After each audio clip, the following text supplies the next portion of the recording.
Halo semuanya. Salam olahraga. Jadi hari ini ada suatu tragedi di mana ada satu akun nih, Indonesia Butuh Feminis, yang meliput seseorang yang bernama Michelle Halim karena mengucilkan salah satu pihak gitu ya. Gue gak paham sih. Kayaknya kita baca dulu ya. Salah satu postnya itu dia bilang bahwa I miss VS Angels. Kenapa jadi gini sekarang? Tapi dengan foto wanita kulit hitam yang badannya tuh tipenya endomorph gitu, yang agak thick gitu ya. Dia thick dan thicknya bagus ya. Tapi thicknya bagus banget, seksi banget menurut gue. Ton gitu. Ups. Terus dia sempat nyinggung juga ada perubahan, jadi di side by side gitu, Gossip Girl yang versi dulu sama Gossip Girl yang versi sekarang. Tapi dia komennya kenapa zaman sekarang semuanya makin burik. Terus dia bilang gini, I feel so lucky punya sekeliling yang gak sugarcoating anything. Well, bagus, berarti dia dikelilingi oleh orang-orang yang jujur. They will tell what they see. Mereka bakal tell the truth. Aku jadi gak baperan dan gak halu. Contoh, waktu kecil aku ingat mama bilang, aduh nak, pesen pesek banget kamu, gak seperti mami papi. Pas di perut, bolos ikut kelas bikin hidun ya. Hidun. Dan aku sama sekali gak tersinggung, karena emang kenyataan. Sebelum oplas hidung sama PD-nya sama sekarang gak pernah jadi orang insecure karena aku mampu dan mau accept reality. VS Show udah gak ada lagi sekarang. I don't know bakal gak ada seterusnya atau enggak. Well, VS Angels dikomplain because beauty standard yang disetting terlalu tinggi. I don't get it. Can you just shut up and enjoy the fucking show? I feel butterflies setiap kali nonton VS Show. Kagum sampai bisu, bukan malah ngambek insecure just because I don't look like them. Some people berharap ada plus size VS Angels. Jujur aja kalau aku CEO-nya, mending bubarin show daripada merubah image dan standar VS Angels. Terus yes, all size matter, your body, your choice. Body positif bukan berarti kamu biarkan, apalagi zaman sekarang banyak yang salah mengartikan. Kenapa menurutku foto campaign harus model yang badannya bagus? Ya supaya menjadi contoh dan motivasi menuju fit, bukan sebaliknya. Dan bukan malah merasa dikucilkan, baper, insecure. Tetap harus dijaga, nggak bisa jaga makan. Minim olahraga, nggak suka olahraga, minim jaga makan. Jangan dua-duanya, no. Yang rugi juga lu sendiri nantinya. Menurut Anda sebagai seorang wanita yang mungkin sudah banyak berkelut dalam perhelatan dunia body positivity ya, apa pendapat Anda? Body positivity itu cuma gue share sesekali, tapi gue pro sama body positivity dan stigma beauty yang sekarang udah mulai shifting. Gue happy sih sama pikiran-pikiran orang yang progresif di zaman sekarang, tapi Indonesia Butuh Feminis, sorry banget, gue ada nggak happy-nya karena lo ada yang dari VS terus lo potong jadi yang Gossip Girl dan itu jadinya bias, kayak provoking banget sih. Tapi gue so far gue mendukung apa yang lo kerahkan dalam post tersebut, tentang privilege. Gue setuju. Rasis juga gue melihat karena dia ngatain burik ya. Kayak maksudnya privilege itu harus dijelasin dulu sih. Privilege bahwa bentuk tubuh alami manusia tuh ada yang ektomorf, ada yang endomorf. Yes. Gue endomorf ya. Endomorf itu yang lebih cenderung berisi. Kalau ektomorf itu cenderung clean gitu. Dan gue tipe badan yang even gue udah kurus, terus tangan gue tuh nggak bisa kurus-kurus banget ya. Dan itu udah dari kecil, dari pas gue bayi tuh badan tangan gue emang udah gede gitu. Nah, ini yang dari apa yang gue baca ya. Kalau misalkan gue salah, kalau emang gue mungkin dia berpikir, gue maksud gue kayak gini, well, I'm so sorry girl. Tapi maksud gue adalah yang lo suruh itu adalah lo olahraga sampai lo kurus. Yes. Dan seakan-akan kita harus ngelawan kodrat dari badan kita sendiri. Betul banget. Dan itu yang gue kurang setuju sih. Nah, kalau dari yang dia tulisin tentang masalah kalau gue jadi CEO-nya VS, mending gue bubarin aja show-nya. Emang kenapa kalau misalkan ada bentuk yang baru? Kenapa lo sangat tidak nyaman dengan change? Padahal kan siapa tahu VS bikin standar baru itu karena emang ada marketnya. Iya. Karena orang-orang mulai berpikir bahwa kecantikan tuh udah bergeser dari yang sesuatu yang spesifik menjadi lebih diverse gitu. Iya. Dan sebenarnya campaign yang ada sekarang terserah ya, itu urusan bisnis atau gimana. Gue sangat mendukung campaign seperti itu karena gue udah capek banget lihat campaign yang selalu dengan cewek-cewek kurus. Itu juga menarik beberapa cara pola pikir yang menurut gue memang udah terlalu di belakang sih yang. Tapi kalau menurut lo sendiri, lo yang gimana sih tipenya? Gue sering lo sama cowok yang memang dia suka cewek-cewek tuh kayak cewek-cewek model. Menurut gue itu semua sih efek dari media sih, sama exposure ke tiap orang.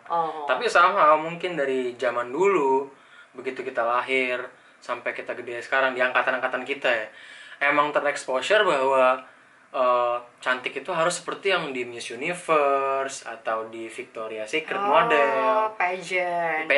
Jadi kayak menurut gue seseorang bisa mengklasifikasikan mana cantik mana nggak cantik itu nggak menutup kemungkinan juga bukan hasil buah pemikiran mereka sendiri gitu loh. Tapi itu karena manifestasi dari orang yang ngasih tahu mereka. Betul, dan mungkin kebanyakan yang diterima dari angkatan-angkatan kita ini kan dari media gitu loh. Media. Kalau mungkin dari dulu kita nggak ke exposure sama media-media yang kayak gitu, mungkin standar kecantikan kita bisa diverse gitu, bisa sesuai dengan insting kita masing-masing gitu. Kalau gue tuh karena nyokap. Dan ini tadi yang dia ngomong adalah dia bilang, iya mama aku aja dia pas dari kecil dia ngomong, Duna, hidung kamu pesek banget, nggak kayak mami papi. Maksudnya itu aja udah dia blow up gitu loh. Itu sebenarnya unconsciously lu terluka karena itu gitu loh. Bully sih itu lu udah dibully dan kalau lo nggak mikirin hal itu, mungkin lo nggak akan naruh itu di media sosial karena lo dan to be honest, mother wounds itu memang sangat gede impactnya. Dan buat gue itu parah karena emang gue sempet sampai kena anoreksia gitu yang sama bulimia. Lo tau gak sih yang gue takut makan, sama gue tiap habis makan gue muntahin lagi. Kenapa tuh? Karena nyokap lo bilang lo kegendutan? Ya, karena dulu nyokap gue tuh ngomong kayak gini, mama tuh dulu ya nak, waktu seumur kamu mama tuh berat mama cuma 40. Gue dulu berat gue udah 56 yang pas gue SMP. Nah gue umur 14 tahun gue udah punya manifestasi ketakutan karena nyokap gue bilang, kamu jangan gendut-gendut nanti susah cari cowok. Karena aku dapet kamu sekarang. Sampai akhirnya gue ngerasa gue emang beda sama nyokap gue, badan gue emang gede gitu loh. Ngerti gak sih, badan gue emang bongsor. Gue udah gak mau bohong lagi. Karena selama ini ketika kalian mungkin ngeliat gue kurus, itu bukan karena gue sehat, itu karena gue eating disorder. I see. Dan apa yang kalian lihat sekarang itu gue yang sehat gitu loh. Menurut gue sih letak kesalahannya bukan pada dia ingin beropini ya dan di-share ke publik gitu ya. Dia kan pro banget kan dengan standar Victoria's Secret yang dulu. Seakan-akan sekarang begitu diganti dengan standar yang lebih diverse, dan sekarang banyak orang yang juga yang lebih berpikir progresif tentang apa itu arti cantik. Tapi dia seolah-olah bilang bahwa semua itu nggak benar gitu, bahwa yang paling cantik itu ya yang kemarin gitu. Iya, itu kan narrow minded banget kan. Iya, dan dia bilang ya tadi sih, maksudnya kayak setiap orang tuh punya privilege-nya masing-masing terhadap bentuk tubuh mereka. Bukan berarti lo olahraga sampai mampus terus dari endomorphis jadi ektomorph itu dibilang fit. Itu nggak bisa. Itu nggak bisa dibilang fit juga gitu. Menurut gue yang paling salah adalah dunia tuh nggak berputar sama lo dan keluarga lo doang. Mungkin kayak gue, contohnya gue dulu tuh kayak taunya orang Padang itu harus sama Padang, dan gue cuma taunya adalah orang-orang yang oke tuh orang Padang doang. Ini ada kan yang kayak gitu-gitu tuh dulu.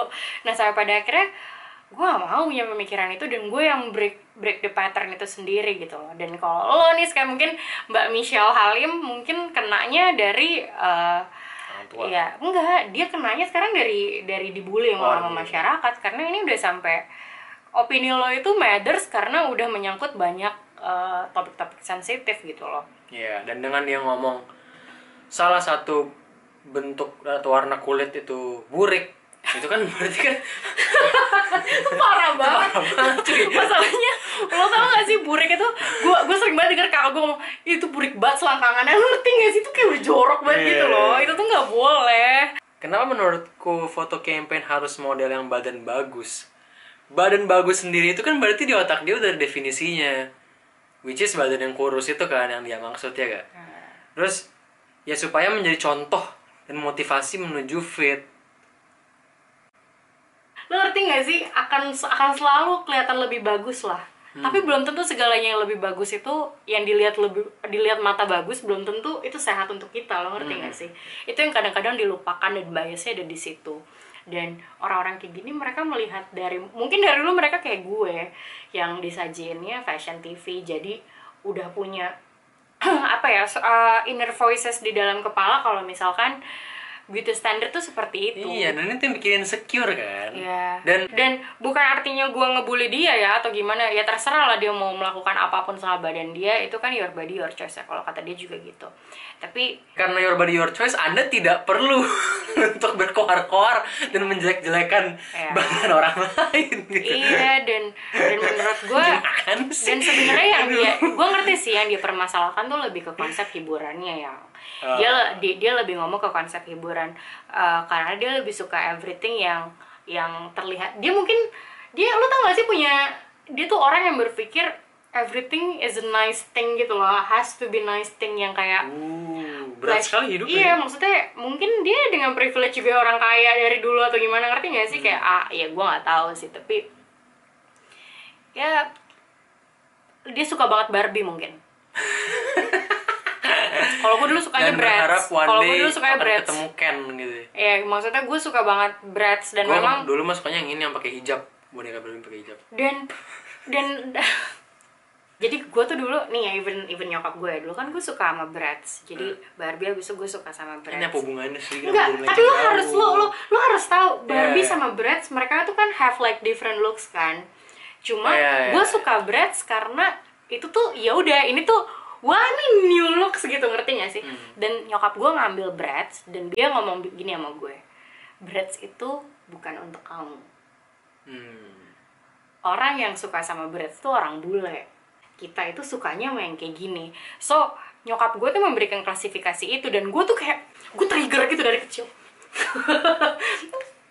You shouldn't do that. Kayak, maksudnya how come gitu, itu cuma mainan, tapi lo dilarang karena itu bukan buat lo. Itu tuh hal yang berat gitu loh. Itu berat sih buat dicerna. Dan gue tuh kayak kenapa gitu. Dan gue sempet nggak main Bratz lagi karena waktu itu gue sempet embodying hal itu gitu. Tapi sebenarnya nggak ada yang salah gitu loh dengan lo menyukai sesuatu hal yang istilahnya ya Barbie cantik, tapi nggak mengartikan Bratz juga jelek dong.